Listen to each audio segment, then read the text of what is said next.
Hei, jeg heter Nina. Dette er mitt syrom og serien min Nina Syrom. Dette er en spesiell serie som er sponset av Stoffdronning. De som deltar på dette sykurset eller samsøm får rabatt på det de trenger av mønster og stoff for å sy denne kule anorakken fra Union som heter 1045. Bare for å minne deg på hvordan den ser ut, så limer jeg inn noen skrytebilder av meg selv akkurat nå, sånn at du får sett den. Den er veldig fin, og den er gøy å sy. Vi skal i dag jobbe med hetten. Så det som er denne filmens oppgave, det er å få deg helt i mål på alt som har med hetten å gjøre. Det vil altså si maljer, eventuelt knapphull hvis du skulle foretrekke det, glidelås, belegg, stikninger. Hetten er vel kanskje over en tredjedel av arbeidet på selve anorakken, for her er det mye sømmer. Resten av anorakken er bare store deler. Så det jeg skal vise deg i dag, det er altså hetten, og den går vi i gang med nå. Her har jeg klippet ut alle deler. Jeg har samlet mønster og del, og sånn beholder jeg det helt til ferdig å sy. Da vet jeg hva som er hva, hvor som er hvor, så blir ikke noe surr. Jeg begynner faktisk med å feste maljer, og fordi stoffet mitt er så stivt, så er det det eneste stedet jeg har strøket stabilisering. Så du trykker den største maljen gjennom fra utsiden, etter du har kuttet hull, og så setter du den minste delen på fra baksiden. Dette har jeg en helt egen film om, så den skal jeg linke under. Jeg bruker tang, og du kan også bruke den innsatsen med en hammer. Nå er det glidelåset som skal på plass. Hvis du er veldig tøff, så kan du sy den samtidig med foret til hetten. Men jeg liker å ha full kontroll over akkurat dette.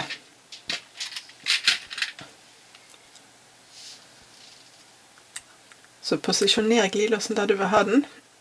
Pass på at metallstopper nederst kommer i hvert fall 1 centimeter over den nederste kanten, så ikke den går akkurat inn i sømmene. Og nå skal vi sy fast. Her bør du sette på glidelåsfoten hvis du har. Det er en stor hjelp. Og målet nå er ikke å sy så nærmt mulig glidelåstenden så du kan, for etterpå skal vi ha enda en søm. Så bare la nålen stå i helt vanlig posisjon.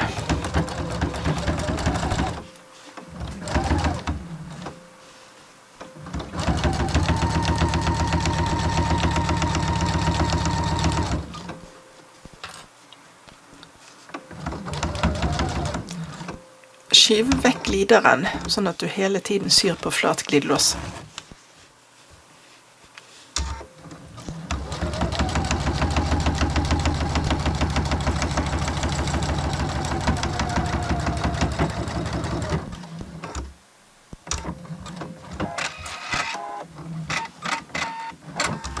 Da er glidelåsen sydd i. Og nå skal vi sy på den andre siden, så finn frem den andre delen av hetten. Legg den foran deg, og plasser glidelåsen nå på nøyaktig samme stedet som du gjorde på første hettedelen. Vær sikker på at stoffene også treffer ikke bare glidelåsen, men at du har nøyaktig i riktig posisjon.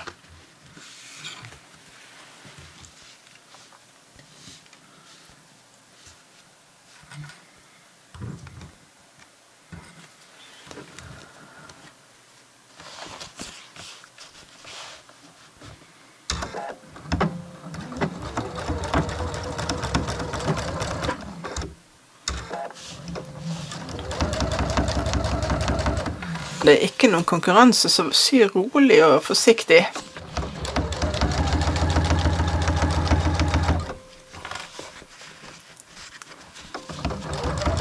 Hvis du kan stoppe med nål, så er det en stor hjelp når du drar vekk glideren, for da flytter ikke arbeidet seg, og du får ikke disse lange trådene. Så jeg åpner glideren, og så bretter jeg vekk resten av arbeidet.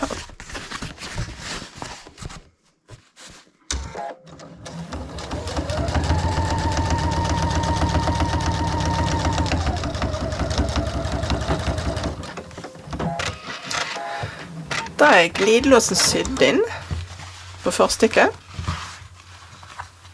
Ta ta en liten sjekk og se at det ser jevnt ut på begge sider. Du kan fremdeles justere noe nå.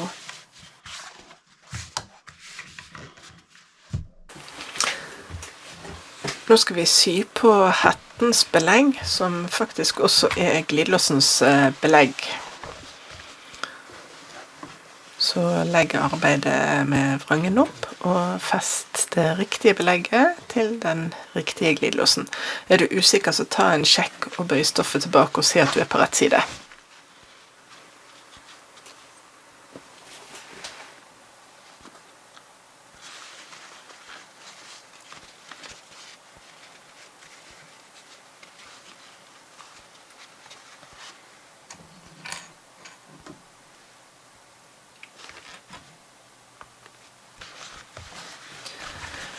Bruk igjen glidelåsfoten, og jeg syr fra samme side. Jeg syr fra den siden hvor jeg ser sømmen på glidelåsen. Sånn at nå skal jeg følge sømmen fra i sted, eller litt nærmere glidelåsen, for at ikke dette skal synes på fremsiden.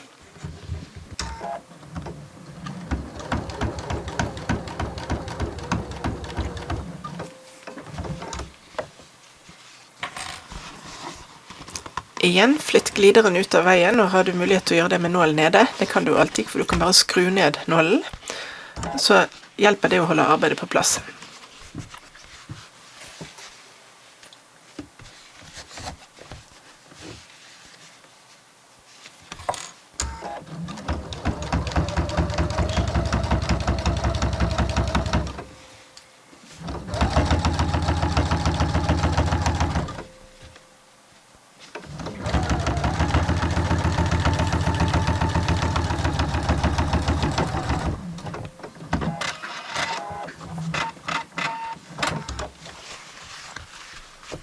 Klipp alltid alle tråder fortløpende, så er det gjort. Da vi symper det ene belegget, så brett det ut og se at det ser greit ut. For vi kan alltid justere nå, men det er vanskelig å gjøre hvis vi finner noe feil helt sånn på slutten.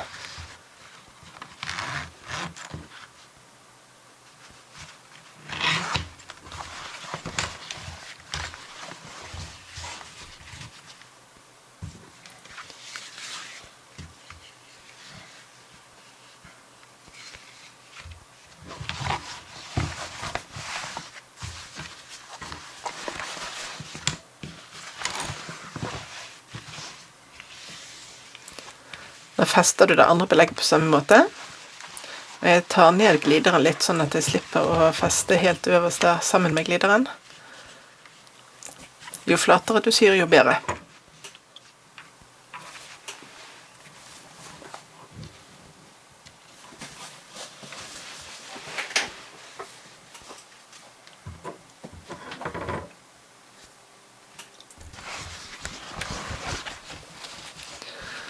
Og nå må du sjekke at du ikke syr fast de andre stoffene når du nå syr fast det siste belegget, for nå begynner det å bli mye stoffer.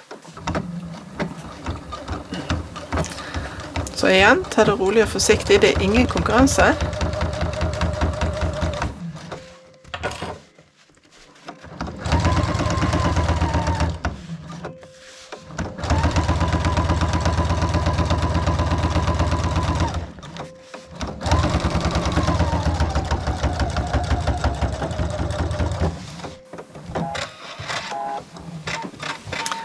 Ta igjen en skikkelig sjekk på at det ser ut sånn som du vil.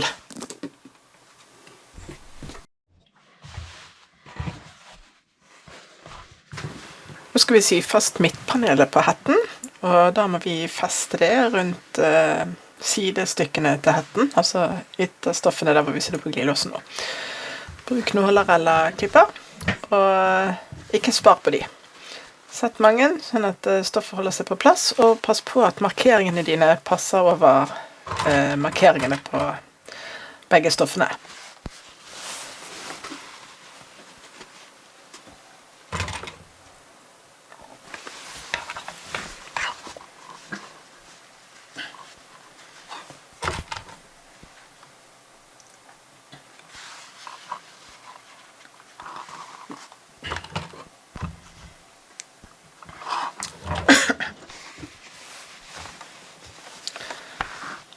sy sammen med rett søm. Stinglengde 2,5 vanlig å bruke.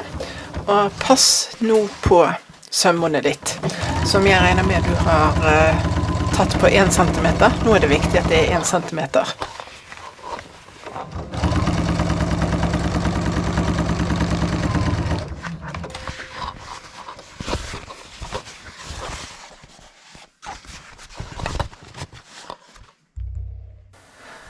Igjen, det er ingen konkurranse, så sy rolig og gjør det du trenger for at stoffet skal ligge fint og rett under syfoten.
Når du er ferdig nå, så skal du kaste over sømmene. Det kan du gjøre enten med en zigzag, eller jeg skal ta overlockmaskinen min og sy over. Sjekk først at du ikke har fått noen krøller når du har sydd sammen de to stoffene. Når du har kastet over, så skal du sy, du kan velge å sy stikninger på sømmene. Det liker jeg å gjøre, så jeg skifter nå til en toppstitch-nål. Jeg har skiftet til en 1/4 inch fot, for den liker jeg å bruke for å få jevne stikninger på 3 millimeter. Og jeg har skiftet til en tykk overtråd, sånn at den synes, og stinglengde 4 millimeter. Prøv deg frem på ditt eget stoff, så blir pent. Nå skal sømmene presses utover i hetten, altså ikke inn mot midtstykket, men ut, og stikningen må da være på det ytterste panelet. Sy veldig rolig, små partier i gangen, for dette blir mye stoff. Som du ser, så beveger jeg meg på rundt en sånn 5-6 sting før jeg bytter grep.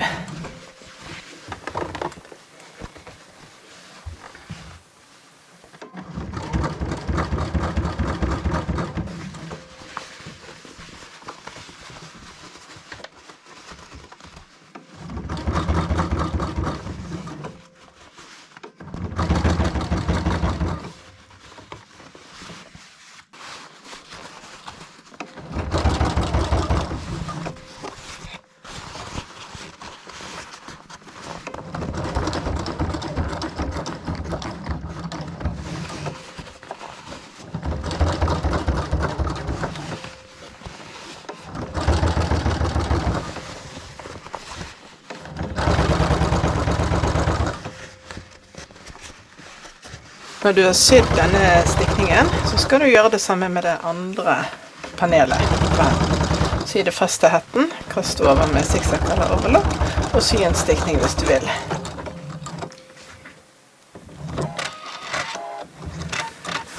Sjekk at stikningen er akkurat sånn som du vil ha den, jevn og fin, før du gjentar på den andre siden.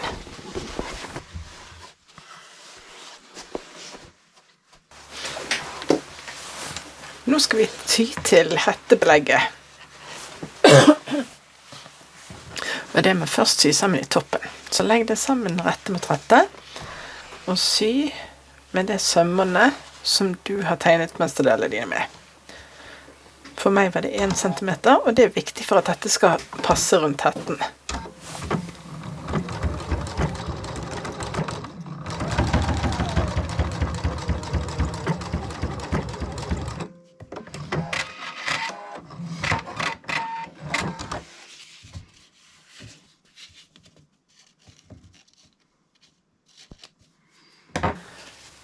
Jeg bretter den ut med fingrene fra hverandre, og så tar jeg og kaster over hele belegget på overlokken, eller du gjør det med zigzag. Nå skal jeg nåle fast belegget rundt hele hetteåpningen, og jeg bruker fremdeles klyper, så bare ta deg god tid og feste rundt hele.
Sy belegget fast med vanlig stinglengde, vanlig tråd og sømmene ditt.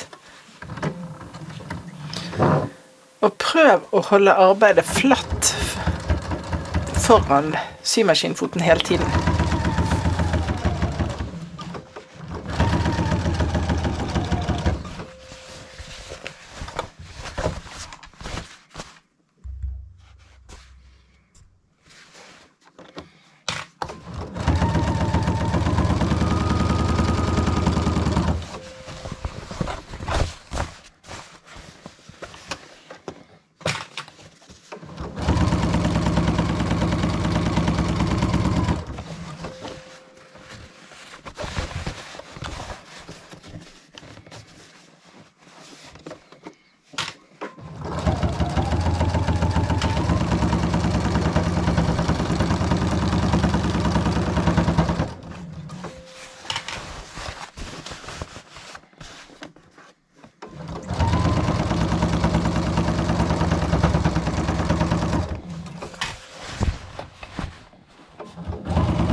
Jeg presser bare ut for å se at det ser greit ut, det gjør det. Så da tar jeg saksen, og så klipper jeg av det ene sømmålet.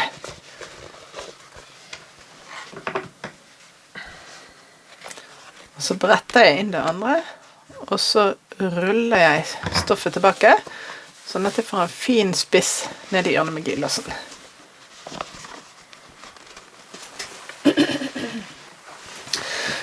Det gjør jeg på den andre siden.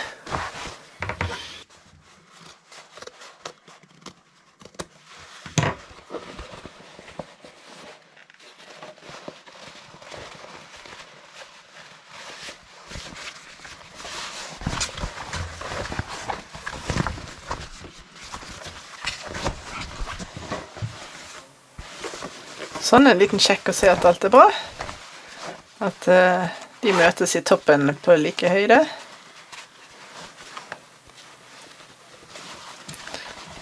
Nå trenger jeg ikke kaste over her, for den blir skjult inne i 2 sømmer. Så jeg flater nå belegget ned, og du må gjerne stryke. Stoffet mitt kunne jeg bare fingerpasse, og så syr jeg en stikning rundt hele. Da bruker jeg igjen stinglengde 4 toppstitchnål, men denne gangen en vanlig syfot, for å ha litt avstand fra glidelåsen.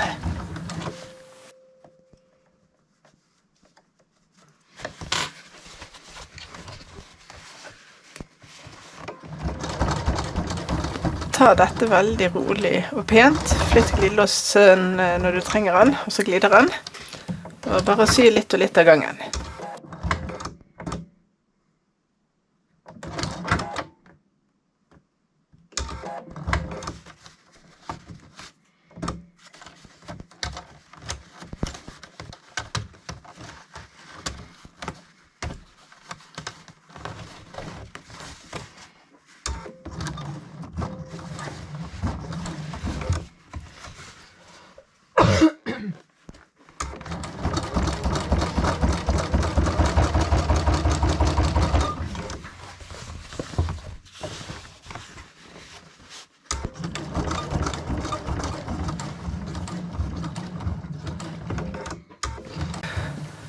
Jeg syr ned til første hjørne og dreier rundt for å sjekke om jeg har samme avstand. Jeg må ha et sting til.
Sy rolig og forsiktig når du kommer til mange lag.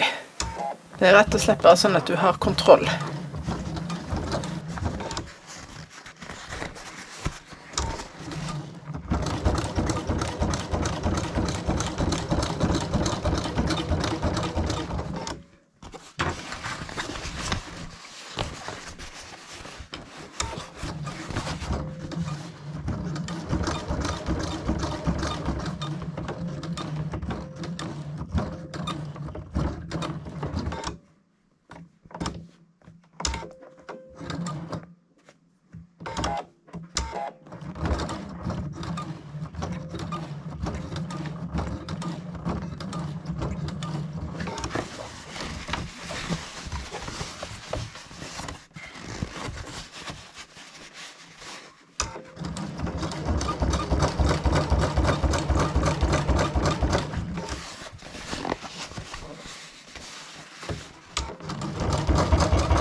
Nå kommer du ned til glidelåsen igjen. Da blir det samme der. Sy bort og sjekk at du får det samme sømmene ned. Og stopp med nål oppe og drei rundt og sjekk at det ser greit ut.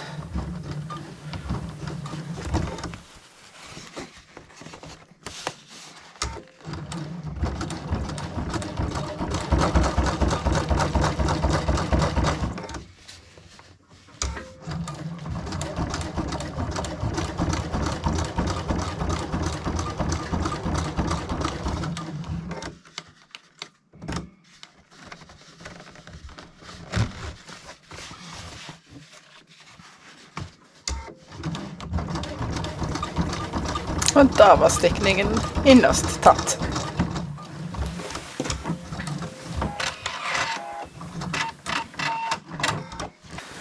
Når jeg skal sy stikning nummer 2 på hetten, så er det også det som blir løpegangen hvis du skal ha anorakksnor i hetten. Og belegget rundt her er 3 centimeter, så jeg faktisk tegner inn en strek rundt hele hetteåpningen, da 3 centimeter fra kanten. Jeg hadde bare en sånn tommelinjal, så jeg brukte 1,25 tomme. Da sydde jeg akkurat på mitt eget sømmånd, fordi jeg har jo lagt til 1 centimeter sømmånd på begge sider av belegget.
Skift igjen til toppstitch-nål, og tykk tråd og slinglengde 4. Og følg nå streken du har tegnet rundt det hele. Når du kommer rundt her nå, så blir det mye stoff, så ta det igjen bare veldig rolig og forsiktig.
Nå har du kommet rundt hele, og dette er en bra innsats.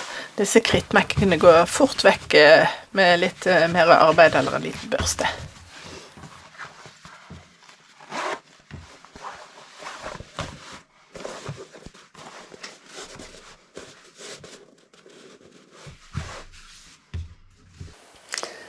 Nå har du gjort en god jobb hvis du har kommet helt i mål med hetten din. Som du har merket nå, dette var faktisk et godt stykke arbeid å få gjort alle disse sømmene. Jeg håper at du synes det var gøy, at det var lett å henge med. Jeg er veldig glad hvis du vil gi meg en tommel opp, og at du vil fortsette å abonnere og så følge med her på YouTube. Det setter jeg også pris på. Så neste film så går vi jo videre. Så da til neste gang så må hetten være klar. Da ses vi snart. Ha det bra!